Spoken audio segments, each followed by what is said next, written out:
नमस्कार, आप देख रहे हैं द व्यूज मीडिया। मैं हूं पीयूष। आज हम आपको बताने वाले हैं राजेंद्र सदाशिव निखारजे के बारे में। वही राजेंद्र सदाशिव निखारजे जिसे मुंबई छोटा राजन के नाम से जानती है। यह कैसे बना छोटा राजन, आइए जानते हैं इसकी पूरी कहानी।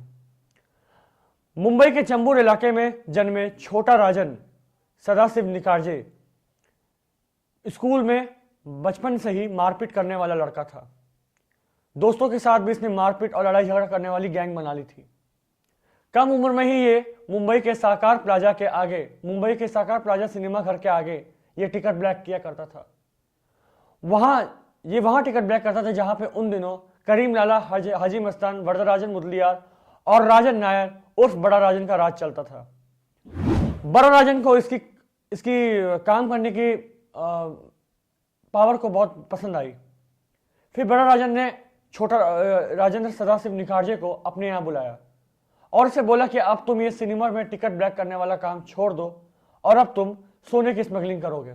उसने खुशी से हाँ कर दिया।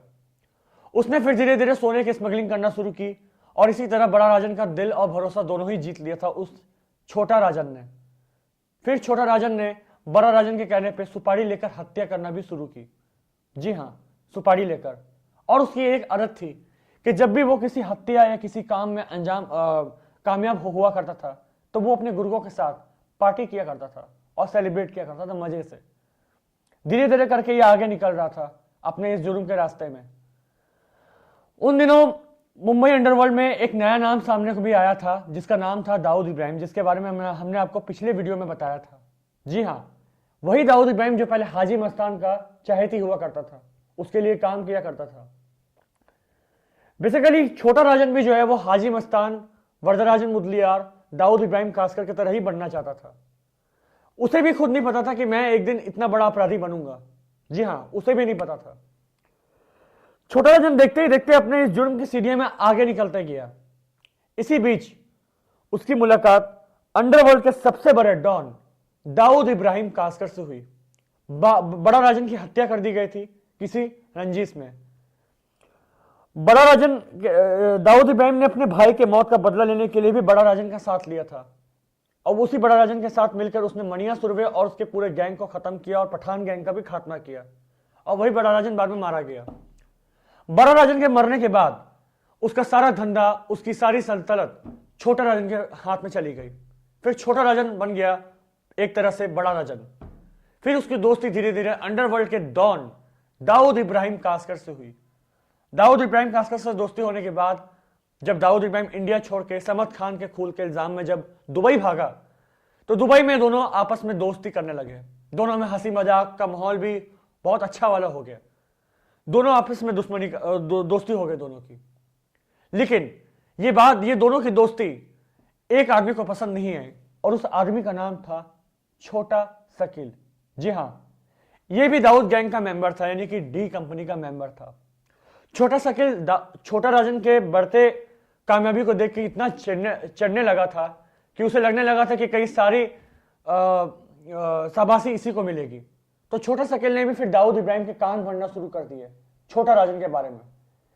इस वजह से फिर दाऊद इब्राहिम ने भी सोच लिया कि इसको भी रास्ते से हटाना ही पड़ेगा, जैसे हमने पहले मनिया सुरवे और पठान गैंग को खात्मा किया था उसी तरह से। फिर एक दिन छोटा राजन को अपने गुर्गों के जरिए खबर मिली कि दाऊद इब्राहिम कास्कर उसका गेम बजाने वाला है दुबई में। जब दाऊद इब्राहिम की पार्टी थी उसी समय, तो डर के मारे छोटा राजन ने अपनी मर्सिडीज कार लेकर वो घूमने लगा यहां वहां, मतलब सारी रात घूमते रहा डर के मारे। फिर उसने धीरे धीरे खुफिया एजेंसी से संपर्क किया। उसने कहा कि अगर आप लोग मुझे जिंदा पकड़ोगे तो मैं दाऊद इब्राहिम के बारे में आपको हर चीज बताऊंगा। दाऊद इब्राहिम हिंदुस्तान का वो डॉन है, वो आतंकवादी है जो देश के खिलाफ काम करता है। सिर्फ डॉन ही नहीं है बल्कि आतंकवादी भी है।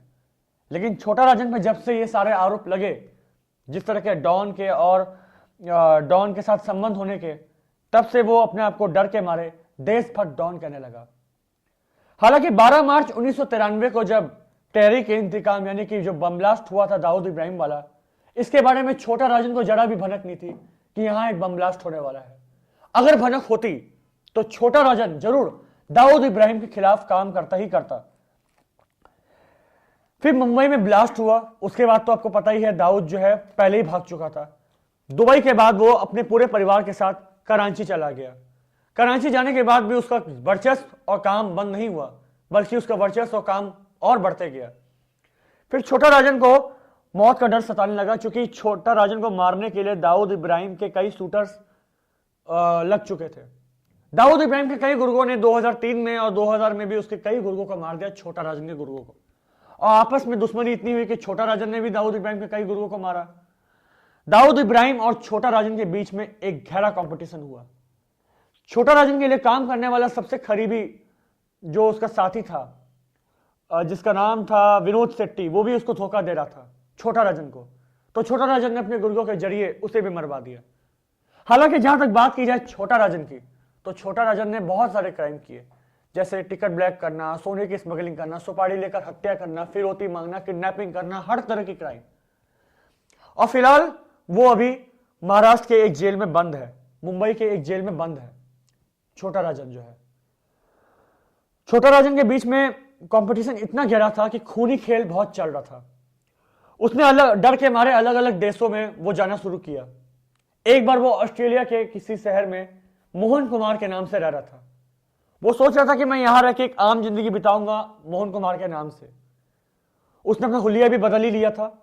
और जब इमिग्रेशन हुआ तो फिंगरप्रिंट में वो पकड़ा गया और सबने बोला कि हाँ, ये छोटा राजन ही है। फिर वो वहां से भी भागने में कामयाब हुआ। दुबई से जैसे कामयाब हुआ था भागने में, वहां से भी भागने में कामयाब हुआ। फिर जब वो वहां से भागने में कामयाब हुआ छोटा राजन, तो वो वहां से चला गया इंडोनेशिया। इंडोनेशिया में जब जा रहा था वो, तो ऑस्ट्रेलिया के खुफिया एजेंसी और पुलिस वालों ने खबर दी कि ये इंडोनेशिया के बाली में जाने वाला है। सब एयरपोर्ट में खड़े तैनात थे छोटा राजन को पकड़ने के लिए, और वहीं से छोटा राजन को किया गया गिरफ्तार। उससे पूछताछ हुई तो उसने बताया कि 1 और 2 दर्जन से भी ज्यादा पुलिस वाले अंडरवर्ल्ड डॉन दाऊद इब्राहिम कास्कर से मिले हुए हैं। यहां तक कि एक डीसीपी भी मिले हुए हैं दाऊद इब्राहिम कास्कर से। अक्सर हिंदी फिल्मों में हमने देखा है अंडरवर्ल्ड की दुनिया में कि अंडरवर्ल्ड की दुनिया में हमेशा खून खराबा, लूटपाट, डकैती, मार काट, धमकी और भाईगिरी होती है। और कोई भी डॉन जो है अकेले डॉन नहीं बनता है, बल्कि उनकी ताकत उनकी एकता में होती है। कोई ना कोई तो जरूर ऐसा होता है जो उन्हें साथ देता है, और बिना पैसे दिए और बिना किसी नेता के साथ के और पुलिस के साथ के कोई डॉन बन ही नहीं सकता दुनिया में। दाऊद इब्राहिम के 2 दर्जन से भी ज्यादा पुलिस वाले दाऊद इब्राहिम के लिए काम करते थे। छोटा राजन को भी इस बात का डर सताने लगा कि कहीं दाऊद इब्राहिम मेरा गेम नहीं बजा दे, तो उसने पुलिस को सरेंडर किया और पुलिस को सब कुछ बताया दाऊद इब्राहिम के बारे में। और उसने ये भी कहा कि अगर वो मुझे जिंदा रखते हैं तो मैं दाऊद इब्राहिम के खिलाफ लड़ने के लिए काफी मदद करूंगा उनकी। अब बहुत बड़ी खूनी खेल हुई थी इन दोनों के बीच में। हालांकि कई सारे बड़े बिजनेसमैन, कई बड़े बड़े लोग, व्यापारी, इनको भी लूटा और मारा, धमकाया गया। और इनकी एक धंधे की सीख थी कि हमारे धंधे में ईमानदारी की बहुत ज्यादा वैल्यू है। बेईमानी करने वाले से हम सबसे ज्यादा नफरत करते हैं, और जिसने बेईमानी की वो गया। हिंदी फिल्मों में खैर आपने अक्सर ये डायलॉग सुना होगा कि हमारे धंधे में घुसना तो बड़ा आसान है, आता अपनी मर्जी से है पर जाता हमारी मर्जी से। ये डायलॉग आपने सुना होगा। वही था छोटा राजन के साथ। 5 फुट 3 या 4 इंच का दिखने वाला ये व्यक्ति आपको भले ही एक मामूली व्यक्ति लगता हो या अच्छा आदमी लगता हो, लेकिन ये बहुत ही खूनखार डॉन है। एक बार जब ये टिकट ब्लैक कर रहा था मुंबई के साकार प्लाजा के आगे, तो पुलिस वाले ने उसको कई डंडे मारे। उल्टा ऐसा उन्हीं पुलिस वालों को डंडा लेकर छोटा राजन ने उन्हीं पुलिस वालों को मारना शुरू कर दिया। जी हां, उन्हीं पुलिस वालों को छोटा राजन ने मारना शुरू कर दिया। यह पहली बार हुआ है जब एक मामूली सा चोर जिसे पुलिस ने पकड़ लिया हो टिकट ब्लैक करते हुए, वो लाठी लेके पुलिस वालों को उल्टा पीट रहा है। आज भी, बल्कि दाऊद ने भी ऐसा नहीं किया था, किसी पुलिस वाले को उसने कभी हाथ नहीं उठाया था। यह पहला डॉन था जिसने दाऊद के खिलाफ एक गुप्त मिशन लड़ा। और पहला सबसे बड़ा मसला तो यह था कि इसने पुलिस वाले पे डंडे बरसाए, जो कि उस समय किसी डॉन ने शुरू में तो ऐसा कभी किया नहीं होगा। डॉन बनने के बाद तो हर कोई पुलिस वालों पे रौब जमाते थे अक्सर, लेकिन ये पहला डॉन था जिसने छोटी मोटी चोरी करते हुए ही एक पुलिस वाले को डंडे से पीटा था। और अभी ये मुंबई की जेल में बंद है, महाराष्ट्र के किसी जेल में बंद है। वहां पे भी कई मीडिया कर्मी इसका इंटरव्यू लेते हैं और ये कहता भी है कि मैं दाऊद इब्राहिम से नहीं डरता हूं। लेकिन इसका जो दुबई से निकल के सिंगापुर जाना, सिंगापुर में जाके इंटरव्यू देना, सिंगापुर से ऑस्ट्रेलिया जाना, ऑस्ट्रेलिया से फिर इंडोनेशिया के बाली में पकड़ा जाना, ये तो साफ जाहिर करता है कि छोटा राजन डर गया था। और इस पे भी एक फिल्म बनी थी साल 2002 में, उस फिल्म का नाम था कंपनी, जिसमें अजय देवगन, दाऊद इब्राहिम बने थे और विवेक ओबराय छोटा राजन बने थे। कई बड़े बड़े फिल्म स्टार्स को भी अपनी जान का खतरा था दाऊद इब्राहिम से, यहां तक कि सलमान खान को भी खतरा था। पिछली कहानी में हमने आपको दाऊद इब्राहिम की बड़ी दिलचस्प कहानी बताई थी। ये डॉन विक दाऊद इब्राहिम से कम नहीं है, लेकिन इसकी एक खासियत है कि इसने कभी भी देश के खिलाफ कोई काम नहीं किया। वही दाऊद इब्राहिम अब खाली डॉन ही नहीं है, बल्कि हिंदुस्तान का मोस्ट वांटेड आतंकवादी भी है। कहा जाता है कि अगर दाऊद इब्राहिम कासकर, जिसके बारे में हमने आपको पिछले वीडियो में बताया था, अगर वो 1993 के बम ब्लास्ट का मुख्य आरोपी नहीं होता तो वो आज हिंदुस्तान का सबसे सफल कारोबारी होता, लेकिन ऐसा नहीं हुआ। और आज भी उसे मुंबई पुलिस ढूंढने में जुटी हुई है, और आज वो इतना आगे निकल चुका है कि उस तक पहुंचना भी नामुमकिन है। हिंदुस्तान पे ना रहकर भी दाऊद इब्राहिम राज करता है, लेकिन छोटा राजन भी अभी कम नहीं हुआ है। छोटा राजन की कुल संपत्ति अभी 5,000 करोड़ की है। जी हां, छोटा राजन की कुल संपत्ति 5,000 करोड़ की है। 5,000 करोड़ का डॉन है छोटा राजन जी। तो कैसी लगी आपको हमारी ये वीडियो? यदि वीडियो आपको पसंद आए तो वीडियो को लाइक, शेयर और चैनल को सब्सक्राइब जरूर कीजिएगा।